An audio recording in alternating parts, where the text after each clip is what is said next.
بسم اللہ الرحمن الرحیم الحمدللہ رب العالمین وصلی اللہ علی محمد وآلہ الطاہرین۔ موضوع گفتگو احکام غسل۔ اس گفتگو میں کچھ احکام بیان کیے جائیں گے کہ جن کا تعلق ہے خصوصاً غسل سے، یعنی غسل انجام دینے سے، غسل انجام دینے کے بعد، اور ضمناً کچھ شرائط بھی بیان ہوں گی کہ جن کے بعد غسل صحیح ہوگا۔ غسل چاہے ترتیبی ہو اور چاہے التماسی، احتیاط یہ ہے کہ جسم پہلے پاک ہو اور اس کے بعد غسل انجام دیا جائے۔ البتہ التماسی میں زیادہ تاکید ہے کہ پہلے جسم کو پاک کیا جائے، اس کے بعد اپنے جسم کو غسل التماسی کی نیت سے پانی میں ڈبویا جائے۔ لیکن فرض کریں، اب ہم گفتگو کرتے ہیں غسل ترتیبی کے بارے میں، کہ فرض کریں کہ ہم کسی پائپ سے یا شاور سے یا کسی اور طریقے سے غسل ترتیبی کر رہے ہیں، اور جب ہم نے غسل ترتیبی شروع کیا تو پہلے نیت کر کے چہرہ، سر اور گردن کو دھونا شروع کیا، اور اس دوران ہمارے پاؤں کا کچھ حصہ نجس تھا، تو پاؤں کے اس حصے پر یہ سر کا پانی گرا کہ جس کے بعد پاؤں کا وہ حصہ پاک ہو گیا، تو اس صورت میں غسل صحیح ہوگا۔ یا بالفاظ دیگر دوسری مثال دی جائے، فرض کریں کہ ہم سر و گردن سے فارغ ہو کے اس حصے کو دھو رہے ہیں، دائیں طرف کو، اور پاؤں کا نچلا حصہ ہمارا نجس ہے چھینٹیں آنے کی وجہ سے، تو کیا یہ ممکن ہے کہ پہلے ہم اس طرح سے پانی ڈالتے ہوئے اوپر کے حصے کو غسل کی نیت سے دھوئیں اور بعد میں پاؤں زمین سے اٹھا کے پہلے پاک کریں اور اس کے بعد پانی ڈالیں داہنا حصہ دھونے کی نیت سے؟ تو کہا جائے گا کہ یہ طریقہ بالکل صحیح ہے، البتہ جس حصے کو دھویا جا رہا ہو اس وقت وہ حصہ پاک ہونا چاہیے۔ ہماری گفتگو کیا ہے کہ اوپر کے حصے کو دھو رہے ہیں، نیچے کا نجس ہے، لیکن اگر اسی حصے کو دھو رہے ہیں اور یہی نجس ہو تو یہ صحیح نہیں ہوگا، خصوصاً کب جب آب قلیل سے ہو رہا ہو، کیونکہ یہ حصہ ہی نجس ہو جائے گا اس سے پہلے کہ غسل انجام دیا جائے۔ تو فرض کریں کہ جو ایک نارمل سی مثال ہے وہ یہ کہ کسی غسل خانے میں غسل میں آپ مصروف ہیں اور چھینٹیں آنے کی وجہ سے اور پٹرا نہ ہونے کی وجہ سے یا کسی بلند جگہ کے نہ ہونے کی وجہ سے پاؤں نجس ہو رہے ہیں، تو پہلے سر و گردن کو دھو لیا، اس کے بعد سیدھی جانب کو دھونے کی نیت سے پانی ڈالنا شروع کیا، ہاتھ بھی دھوئے، رانوں تک آئے، گھٹنوں تک آئے، اب نچلا حصہ پاؤں کا ٹخنے کے پاس چھینٹیں آنے کی وجہ سے نجس ہے، تو ایک پاؤں پہ کھڑے ہو کر پہلے سیدھے پاؤں کو پاک کیا، پاک ہونے کے بعد دوبارہ پانی ڈالا اس نیت سے کہ ہم اب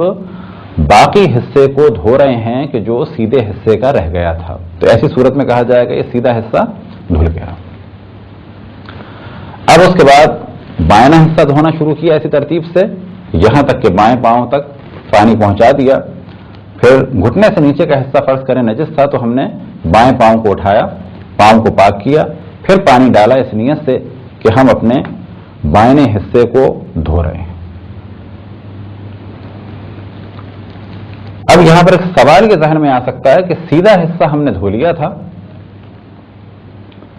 اور کیونکہ ہم اب سیدھی ٹانگ پہ کھڑے ہوئے ہیں تو یہ دوبارہ نجس ہو گیا، تو کیا غسل صحیح رہا؟ تو کہا جائے گا کہ جسم کے جس حصے کو دھویا جا رہا ہو اس کا پاک ہونا ضروری ہے، لیکن اگر سیدھا حصہ دھو کے ہم نے یعنی سیدھا پاؤں زمین پہ رکھا، اب الٹے حصے کو دھونا شروع کیا، پھر الٹا پاؤں اٹھا کے الٹے پاؤں کو پاک کر کے الٹے پاؤں کے اس باقی حصے پر پانی ڈالا کہ جو رہ گیا تھا، اس دوران اگر سیدھا پاؤں نجس ہو گیا تو غسل پہ اثر نہیں پڑے گا۔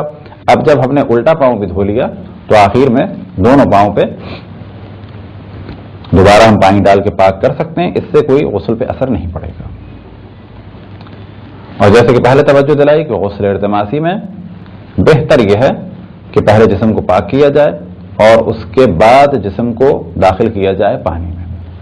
البتہ اکثر مراجع فرماتے ہیں کہ اگر جاری پانی ہے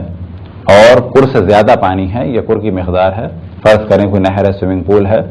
اور نجاست ایسی ہے کہ جیسے ہی ڈائیو لگائیں گے جسم پاک ہو جائے گا، یا جیسے ہی پانی میں جائیں گے جسم پاک ہو جائے گا، تو اگر جسم اس قسم کی نجاست سے نجس بھی ہو تو کوئی حرج نہیں ہے، وہ کہ احتیاط یہ ہے کہ پہلے پاک ہوں اور اس کے بعد غسل کو انجام دیا جائے۔ نجاسات کے موضوع میں ایک موضوع یہ آیا تھا کہ حرام سے جنب ہونے والے شخص کے پسینے سے احتیاط کی جائے۔ گو کہ حرام سے جنب ہونے والے شخص کا پسینہ نجس نہیں ہے، لیکن احتیاط یہ ہے کہ وہ پسینہ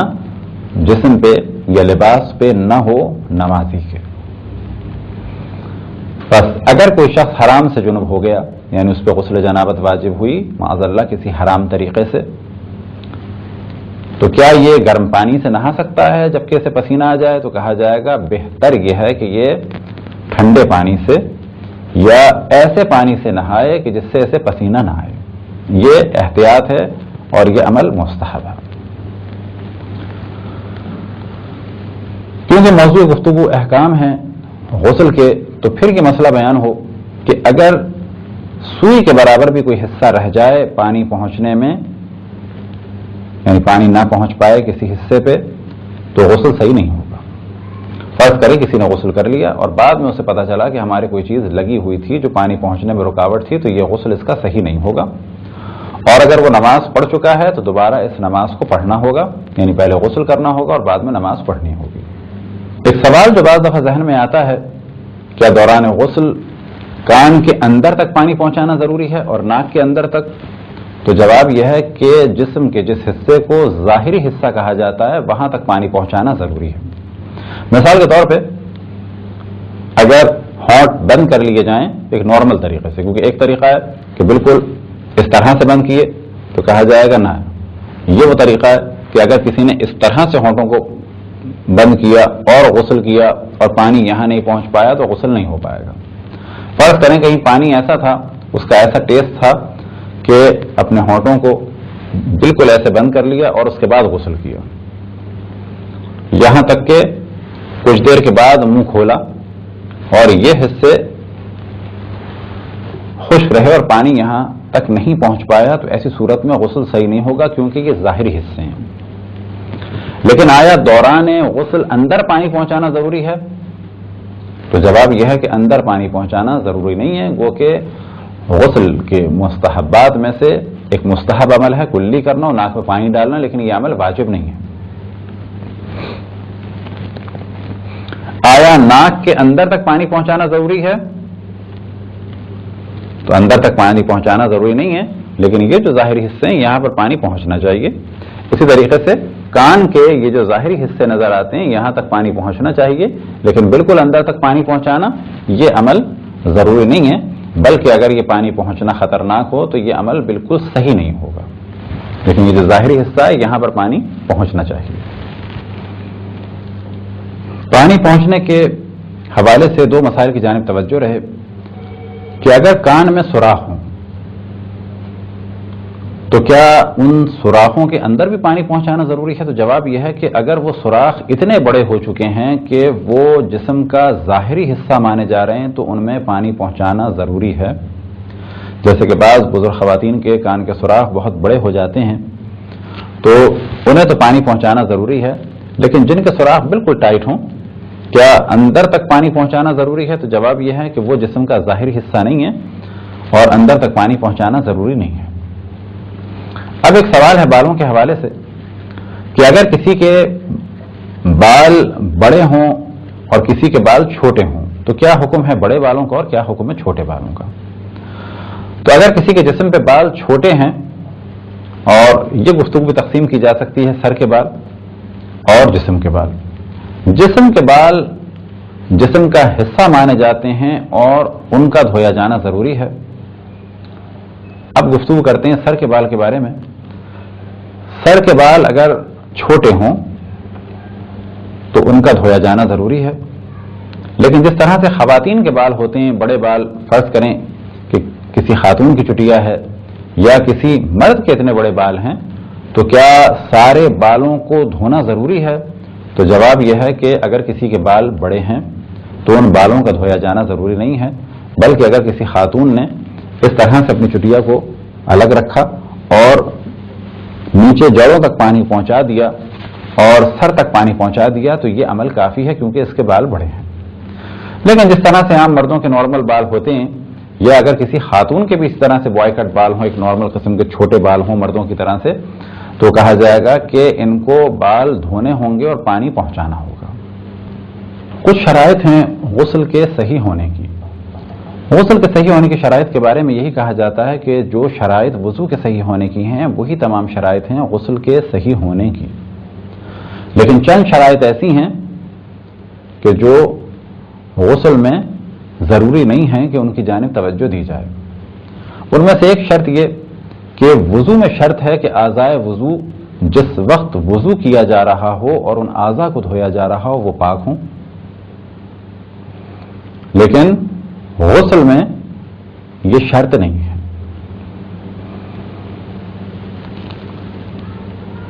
اور اس کی جانب ہم پہلے توجہ دلا چکے کہ فرض کریں کہ اس حصے کو دھو رہے ہیں اور گھٹنے میں نجاست تھی، یہاں کے پانی سے گھٹنا پاک ہو گیا جبکہ ہم اس حصے کو دھو رہے تھے، تو غسل صحیح مانا جائے گا۔ تو اس کے بہتر عمل کیا ہے؟ بہتر عمل یہ ہے کہ پہلے جسم کو پاک کریں، اس کے بعد کسی ایسی جگہ پہ بیٹھیں یا کھڑے ہوں کہ جہاں دوبارہ جسم نجس نہ ہو اور پھر غسل کو انجام دیں۔ ایک اور شرط کہ جو وضو میں ضروری ہے لیکن غسل میں ضروری نہیں،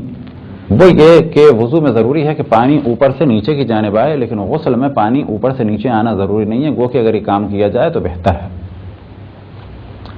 تیسری شرط جو وضو میں ضروری ہے لیکن غسل میں ضروری نہیں، لیکن اگر اس شرط کو انجام دیا جائے تو بہتر ہے، وہ ہے موالات۔ یعنی وضو میں ضروری ہے کہ کاموں کو فوراً انجام دیا جائے، اور فوراً کا وہاں پر جو معیار قرار دیا گیا ہے وہ کیا ہے کہ جس عضو کو دھویا ہو اس سے پہلے کہ وہ خشک ہو اگلے اس کو دھو لیا جائے۔ یعنی اگر چہرہ دھونے کے بعد ہم ہاتھ دھونا چاہتے ہیں، اس سے پہلے کہ چہرہ خشک ہو ہاتھ کو ہم دھو لیں، اور اس سے پہلے کہ ہاتھ خشک ہوں سر کا اور پاؤں کا مسح کر لیں، اس سے زیادہ فاصلہ نہیں آنا چاہیے۔ لیکن غسل میں یہ موالات ضروری نہیں ہے، بس اگر کوئی سر و گردن کو دھو لے اور پانی ختم ہو جائے اور کچھ فاصلے کے بعد وہ سیدھے اور الٹے ہاتھ کے حصے کو دھوئے تو کہا جائے گا کہ موالات یعنی ایک کے بعد ایک فوراً کام کا انجام دیا جانا غسل میں ضروری نہیں ہے، گو کہ اگر یہ کام کیا جائے تو بہتر ہے۔ اسی طریقے سے اس شرط کی جانب توجہ رہے کہ جس شرط کا ذکر ہم نے غسل میں بھی تفصیل سے کیا اور وضو میں بھی کر رہے ہیں کہ جس جگہ پہ غسل کیا جائے، جس جگہ پہ وضو کیا جائے وہ غصبی نہ ہو، جس برتن سے غسل و وضو کیا جائے وہ غصبی نہ ہو۔ اب سونے اور چاندی کے برتنوں کی جو شرط ہے وہ وضو میں پہلے بیان ہو گئی، لیکن ہماری زندگی میں عام طور پر سونے اور چاندی کے برتن کا اتنا دخل نہیں ہے۔ زیادہ جو ہمارے پرابلم ہے وہ ہے وضو اور غسل انجام دینے کی جگہ کا۔ عام طور پہ وہ کہ ہم قبضہ نہیں کرتے، لیکن اگر کوئی کسی گھر میں قبضے کے ذریعے سے رہ رہا ہو یا کرایہ نہ دے رہا ہو یا کرایہ نہ دینے کا ارادہ ہو، یا کسی ہوٹل میں گیا ہے اور رہ رہا ہے اور بعد میں اس کا ارادہ ہے کہ میں اس کو چیٹ کروں گا، کرایہ نہیں دوں گا، تو ایسی صورت میں ان افراد کا ان جگہوں پہ غسل صحیح نہیں ہوگا۔ اسی طریقے سے ایک اہم ترین شرط ہے کہ جگہ غصبی نہ ہو، اور یہ جو ہم نے مثالیں بیان کی اسی شرط کی کچھ مثالیں دی کہ یہ غصبی مانی جائیں گی۔ مثال کے طور پہ اگر ہم ہوٹل گئے ہیں اور ذہن میں یہ ہے کہ 2-3 دن رہیں گے اور بعد میں دھوکہ دے کے نکل جائیں گے یا کچھ کریں گے سلسلہ، تو اس باتھ روم میں کہ جو ہوٹل کا ہے وہاں پر غسل صحیح نہیں ہوگا۔ لیکن جو سب سے زیادہ پرابلم ہے ہمارے معاشرے میں وہ ہے کہ وارث ایک دوسرے کی میراث پر قبضہ کر لیتے ہیں۔ مثال کے طور پہ باپ کا انتقال ہوا تو بہنوں کو گھر سے محروم کر دیا جاتا ہے، تو ایسی صورت میں کہ جب کسی وارث کے حق کو پامال کیا جائے اور وارث کے حق کو مار لیا جائے تو اس جگہ پر نہ غسل صحیح ہوگا اور نہ ہی وضو صحیح ہوگا. اب آپ تصور کریں کہ ہمارے انڈیا پاکستان میں کتنے گھر ایسے ہیں کہ جہاں پر سالوں سے نمازیں ہو رہی ہیں لیکن وہ نمازیں صحیح نہیں ہیں. روزے ہو رہے ہیں لیکن وہ روزے صحیح نہیں ہیں کیونکہ نمازوں کی اور روزوں کی شرائط میں سے ایک شرط ہے غسل. اسی طریقے سے نماز کی شرائط میں سے ایک شرط ہے وضو. اور غسل اور وضو کی شرائط میں سے ایک شرط کیا ہے کہ جس جگہ پہ غسل کیا جائے, جس برتن سے غسل کیا جائے, جس جگہ پہ غسل کا پانی گرے, جس جگہ پر وضو کیا جائے, جس جگہ پر وضو کا پانی گرے وہ غصبی نہ ہو. بس وہ افراد جنہوں نے اپنی پھوپھیوں کے حق مارے ہیں, اپنی بہنوں کے حق مارے ہیں, وہ مطمئن ہو جائیں کہ ان کے وضو اور غسل صحیح نہیں تھے, لہٰذا ان کے روزے اور ان کی نمازیں بھی ان چند سالوں میں باطل ہو گئی.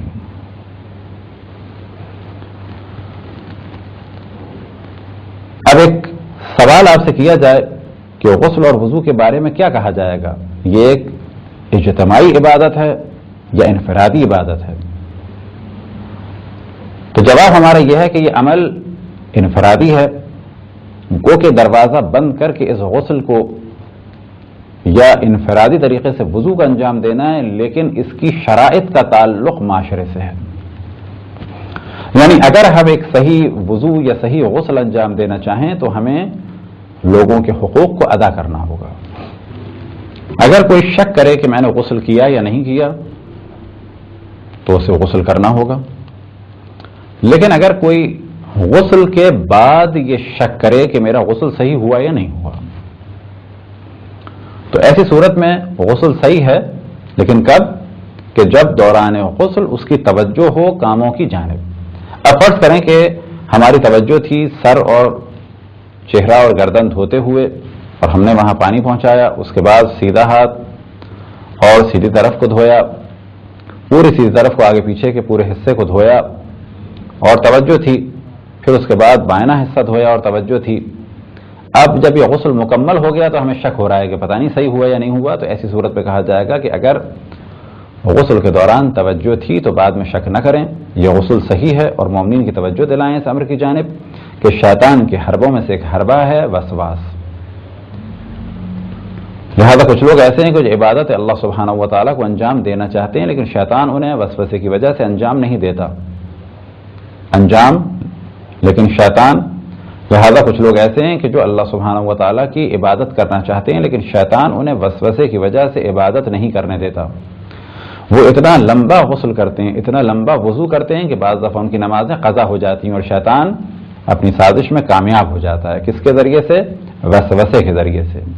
شک کے ذریعے سے. لہذا طہارت کے مسائل کو جانیں, نہ بالکل لاوبالی ہو جائیں کہ ہر چیز پاک ہے, نہ جس چیز کو دیکھ رہے ہیں کہ نجس ہے کہیں گے نہیں اللہ راضی ہے انشاءاللہ پاک ہے, نہ بالکل ایسے ہو جائیں اور نہ بالکل ایسے ہو جائیں کہ ہر چیز دنیا میں آپ کے لیے نجس ہو جائے, بلکہ مسائل کو جانیں. جو پاک ہے وہ پاک ہے, جو نجس ہے وہ نجس ہے. البتہ ہر چیز پاک ہے جب تک کہ نجاست کا یقین نہ ہو. اگر یہ مسائل آپ جانیں گے طہارت آسان ہو جائے گی, ورنہ شیطان شک میں مبتلا کر دیتا ہے اور سادی سی عبادت بھی مشکل ہو جاتی ہے. اگر دوران غسل کوئی حدث اصغر صادر ہو جائے, حدث اصغر کیا چیز ہے؟ ایسا کوئی عمل کہ جس کے بعد وضو باطل ہو جاتا ہو, مثال کے طور پہ پیشاب یا پخانا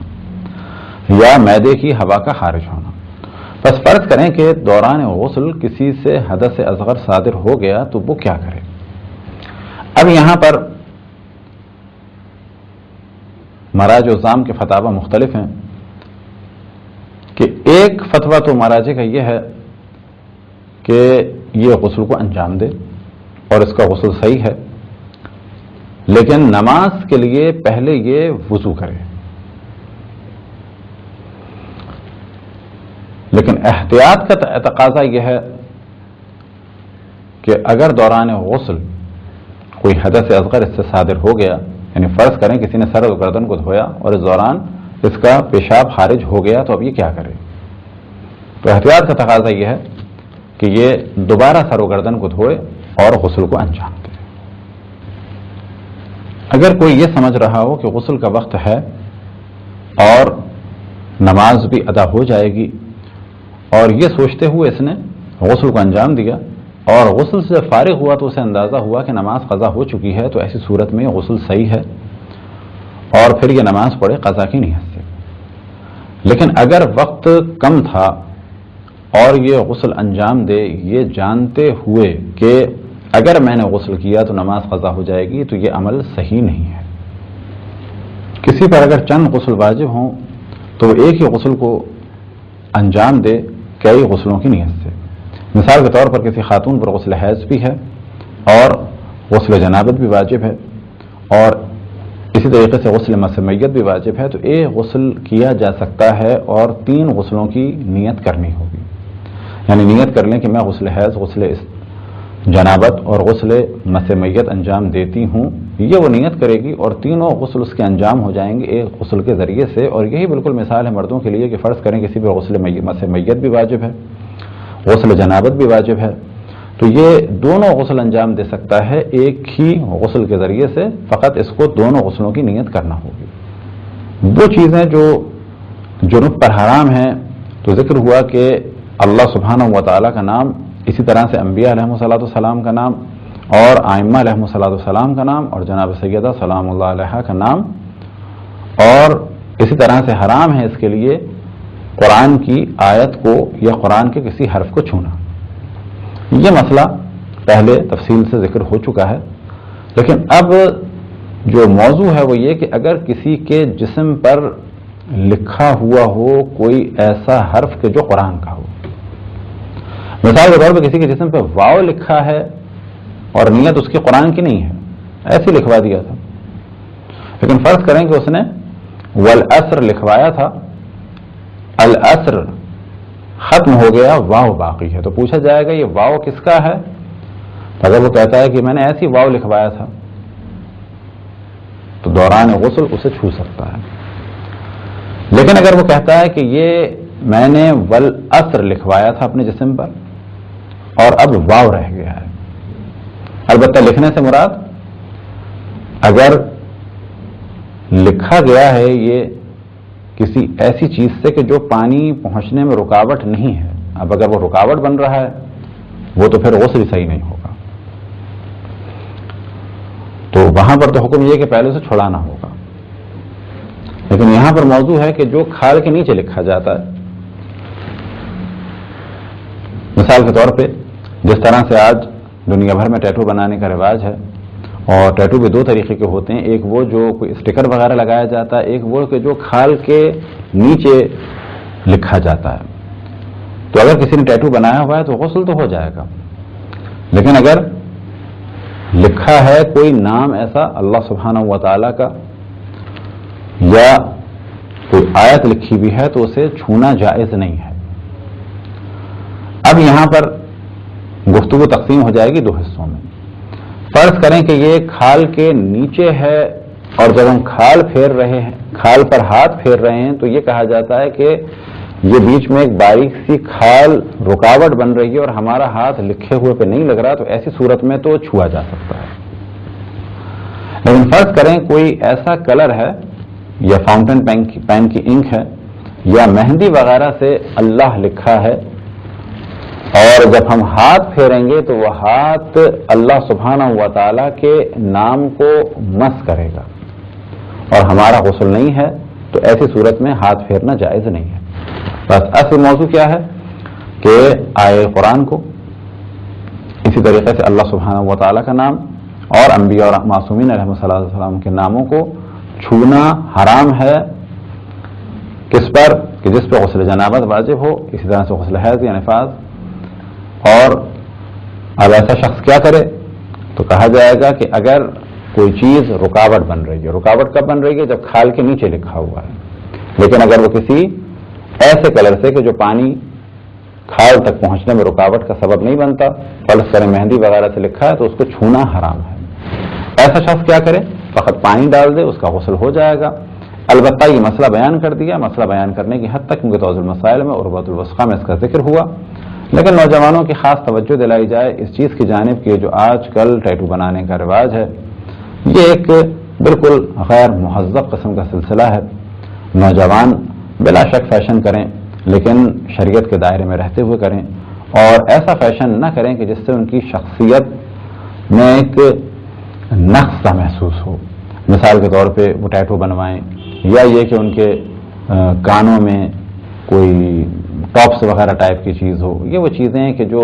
مومنین کی شان میں نہیں ہے. یہ ایئر رنگ وغیرہ کان میں ڈالنا یہ مومنین کی شان میں نہیں ہے. یہ جو بعض ہمارے ہاں بعض طبقات اپنے کانوں میں چھلے اور ایئر رنگ وغیرہ ڈال رہے ہیں مذہب کے نام سے، یہ قطعاً کوئی مذہبی کام نہیں ہے، اس سے بچنا چاہیے. اگر کسی نے غسل جنابت کر لیا تو کیا نماز کے لیے اسے وضو کرنا چاہیے؟ تو جواب یہ ہے کہ اگر کسی نے غسل جنابت کیا ہے تو نماز کے لیے اسے وضو نہیں کرنا چاہیے. اور پھر توجہ دلائیں، ایسا نہیں ہے کہ وضو کر لیں تو بہتر ہے، بلکہ جواب کیا ہے کہ اسے نماز کے لیے وضو نہیں کرنا چاہیے، نماز اسی میں ہو جائے گی. لیکن اگر غسل جنابت کے بعد حدث اصغر صادر ہو گیا، مثال کے طور پہ پیشاب یا پیخانہ کر لیا، یا معدے سے ہوا خارج ہو گئی، یا یہ کہ آنکھ لگ گئی اور ایسی نیند آ گئی کہ جس کے بعد نہ آواز آ رہی ہے اور نہ ہی آنکھ دیکھ رہی ہے، تو ایسی صورت میں کہا جائے گا کہ غسل جنابت تو باقی ہے لیکن نماز کے لیے وضو کرنا ہوگا. لیکن ابھی کسی نے غسل جنابت کیا ہے تو اس کے لیے وضو کرنا صحیح نہیں ہے، یہ بغیر وضو ہی کے نماز پڑھے گا. اب یہ سوال پیدا ہوتا ہے کہ باقی غسلوں کا کیا حکم ہے؟ تو یہاں پر مراجع الزام کے فتاوی مختلف ہیں، مختلف روایات کی وجہ سے. احتیاط یہ ہے کہ غسل جنابت کے بعد وضو نہ کیا جائے اور باقی غسلوں کے بعد وضو کیا جائے تو بہتر ہے. لیکن بعض مراجع فرماتے ہیں کہ غسل استحاضہ کے علاوہ جتنے بھی واجب غسل ہیں ان کے بعد وضو کی ضرورت نہیں ہے. اسی طریقے سے اور وہ مستحب غسل کہ جن کا استحباب یعنی جن کا مستحب ہونا شریعت میں ثابت ہے، کیونکہ بعض مستحب غسل وہ ہیں کہ جن کا شریعت میں استحباب ثابت ہے، اور بعض مستحب غسل وہ ہیں کہ جو مستحب غسل کی فہرست میں ان کا ذکر ہوتا ہے لیکن کہا جاتا ہے کہ ان کو رجاءً انجام دیں. رجاءً کے کیا معنی ہے؟ یعنی اس امید سے کہ اگر یہ مستحب ہیں تو ہم انجام دے رہے ہیں. بس وہ غسل کہ جن کا استحباب ثابت ہے ان کے بعد بھی وضو کی ضرورت نہیں ہے، لیکن بہتر ہے کہ وضو کو انجام دیا جائے. یہ چند مختصر سے مسائل تھے احکام غسل سے متعلق. خداوند تبارک و تعالیٰ سے دعا ہے کہ بحق محمد وآل محمد ہمیں اپنے رسول اپنی حجتوں خصوصاً امام زمان علیہ الصلوۃ والسلام کی معرفت اور اطاعت کی توفیق عطا فرمائے. وصلی اللہ علی محمد وآلہ الطاہرین.